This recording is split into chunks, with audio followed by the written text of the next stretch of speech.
প্রিয় শিক্ষার্থীরা, আসসালামু আলাইকুম। আশা করি সবাই ভালো আছো। আজকে চলে আসলাম আর একটি নতুন পর্বে। এই পর্বে আলোচনা করব অধ্যায় 9 জ্যামিতির 154 পৃষ্ঠায় যে জ্যামিতিটা আছে সেই জ্যামিতি নিয়ে আলোচনা করব, অর্থাৎ রম্বস। তো তোমরা ক্লাসটি অবশ্যই শেষ পর্যন্ত দেখবে। আমি তোমাদেরকে সহজ করে বুঝিয়ে দেওয়ার এবং এঁকে দেওয়ার চেষ্টা করবো ইনশাল্লাহ। এখানে আমি রম্বসের সংজ্ঞা সহকারে চিত্র আঁকা এবং বৈশিষ্ট্য লিখে দেবো তোমাদের। তো অবশ্যই তোমরা ধৈর্য সহকারে দেখবা, তোমরা সহজে রম্বস আঁকা শিখে যাবা। তো চলো আমরা আলোচনা করি রম্বস কি। তো আমরা প্রথমে জানতে হবে যে রম্বস কাকে বলে, কারণ যে কোনো জ্যামিতির যদি তোমরা সংজ্ঞা না পারো তাহলে কিন্তু তোমরা জ্যামিতি চিনতে পারবে না, আঁকতে পারবে না। তো রম্বস কি? তো রম্বস হচ্ছে যে চতুর্ভুজের চারটি বাহু সমান এবং কোণগুলো সমকোণ নয় তাকে বলে রম্বস। আরেকটা আছে তোমরা শুনেছো বর্গ, বর্গরও কিন্তু চারটি বাহু সমান কিন্তু কোণগুলো আর সমকোণ, আর রম্বসের কোণগুলো সমকোণ হবে না। তাই বলছে যে চতুর্ভুজের চারটি বাহু সমান কিন্তু কোণগুলো সমকোণ নয় তাকে বলছে রম্বস। তো আমি অবশ্যই লিখে দেব। তো তোমরা এখানে দেখতে পাচ্ছ যে নিচে দেখানো সমান আকৃতির আয়ত দুইটির একটিকে অপরটির ওপর বসে বিভিন্ন আকৃতির চতুর্ভুজ তৈরি করি। আমরা কোন আকৃতিগুলো পাই? এখানে দুইটা আয়ত দেওয়া আছে দেখতে পাচ্ছ। একটি আয়তকে আরেকটি আয়তের উপর বসে বিভিন্ন ধরনের কি করেছে চতুর্ভুজ তৈরি করা হয়েছে।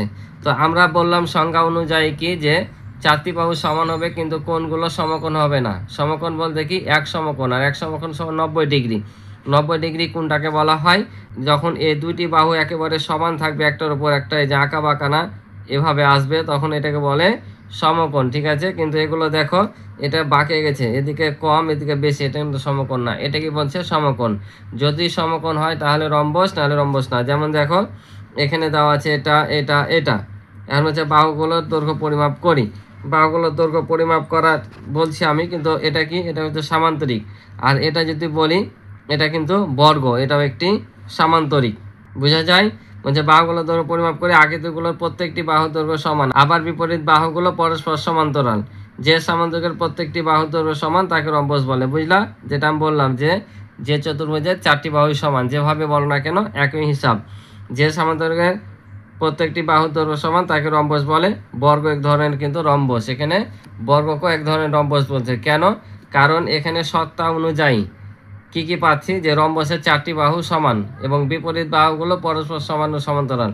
তো বর্গরও তো বিপরীত বাহুগুলো পরস্পর সমান ও সমান্তরাল, শুধু কোণগুলোর পার্থক্য আছে তাই, কিন্তু সেই দিক দিয়ে কিন্তু এটাকে সামান্তরিকও বলা যায়, যেহেতু চারটি বাহু সমান এবং বিপরীত বাহুগুলো পরস্পর সমান ও সমান্তরাল। তাই বলছে যে বর্গ এক ধরনের কি রম্বস। বোঝা যায়? আমরা জেনেছি সকল সামান্তরিকই ট্রাপিজিয়াম, সকল সামান্তরিকই কিন্তু ট্রাপিজিয়াম, কারণ সামান্তরিকের দুইটি বাহু পরস্পর সমান্তরাল ছিল, আর ট্রাপিজিয়ামের একটি বাহু।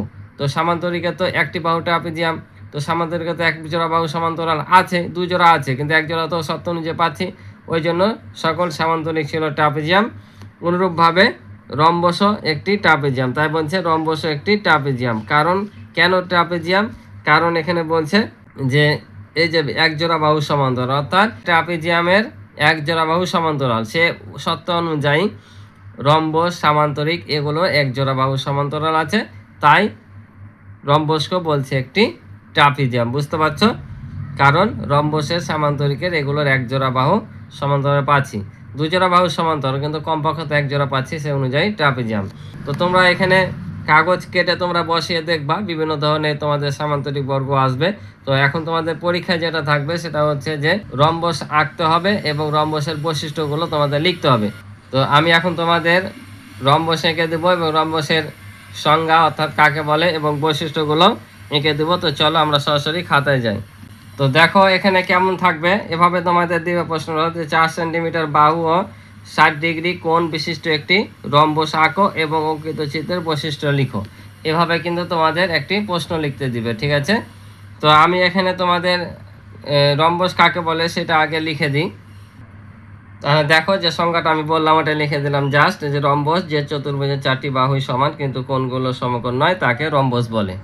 অথবা চাইলে তোমরা এখানে বইয়ে যেটা দেওয়া আছে সে সংজ্ঞাটাও তোমরা চাইলে মুখস্থ করতে পারো। ঠিক আছে, সমস্যা নাই। তো এখন আমি আঁকবো। তো আঁকার জন্য প্রথমে আমরা কি নিব? চাঁদা নিব, স্কেল নিব আর পেন্সিল নিব। তো আমি বলেছি এখানে 4 সেন্টিমিটার বাহু বিশিষ্ট, তাহলে আমরা 4 সেন্টিমিটার প্রথমে কি করব? বাহু নিয়ে নেব। কোন পাশে? যে কোনো এক পাশে আমরা নিয়ে নেব। এখানে নিলাম ধরো যে 4 সেন্টিমিটার বাহু, এই যে 0 ডিগ্রি থেকে আমরা এখানে কি করব 4 সেন্টিমিটার সোজাভাবে একবারে নিয়ে নেব। নিলাম 4 সেন্টিমিটার। এখন আমাদের বলেছে 60 ডিগ্রি কোণ, তোমাদের যত ডিগ্রি দিবে তত আঁকবা। তাহলে আমি এর আগে শিখেছিলাম কীভাবে আঁকবা, এই যে এখানে বসাবা আর এই যে দাগটার সাথে মিলাবা। এই শেষ প্রান্তবিন্দু থেকে এই যে দাগটা আসলো সে দাগের সাথে তোমরা দাগে দাগে সুন্দর করে মিলাবা, ঠিক আছে। তারপর 60 ডিগ্রি যেখানে আছে সেখানে দিবা। তো 60 ডিগ্রি কোথায় আছে দেখো, এই যে 60, এটা কিন্তু 120 আর 60। এখন কোনটা নিবা, ঠিক আছে না, যে 120 বুঝাচ্ছে, এটার মানে কিন্তু 160ই, কারণ আমরা এদিক থেকে যখন যাচ্ছি তখন দেখো, কারণ আমরা দাগটা এই পাশে নিয়েছি যে 0 থেকে এই পাশ থেকে যাব, যখন এদিকে নিব তখন এ 0 থেকে নিব, বুঝতে পারছো। তাহলে আমরা এখানে এই যে 60 ডিগ্রিতে নিয়ে নিলাম। আবারও আমাদের এদিকেও সেমভাবে 60 ডিগ্রি আঁকতে হবে, ঠিক আছে। তাহলে আবার আমরা এই দাগের সাথে এই দাগটা মিলাবো। তাহলে দেখো এই যে দাগের সাথে দাগ মিলালাম, আবারও 60 ডিগ্রি দেবো। কোন পাশে, আমাদের বাহুটা যেহেতু কোন পাশে আসবে, এ পাশে আসবে, তাই আমাদের এই 60 ডিগ্রি এখানে দিতে হবে, ঠিক আছে। এই যে 60 ডিগ্রি, কারণ আমরা সামান্তরিকটা কি এ পাশে নিয়ে আসছি, আমরা তো ও পাশে নিয়ে যাচ্ছি না। তাহলে আমাদের হয়ে গেল।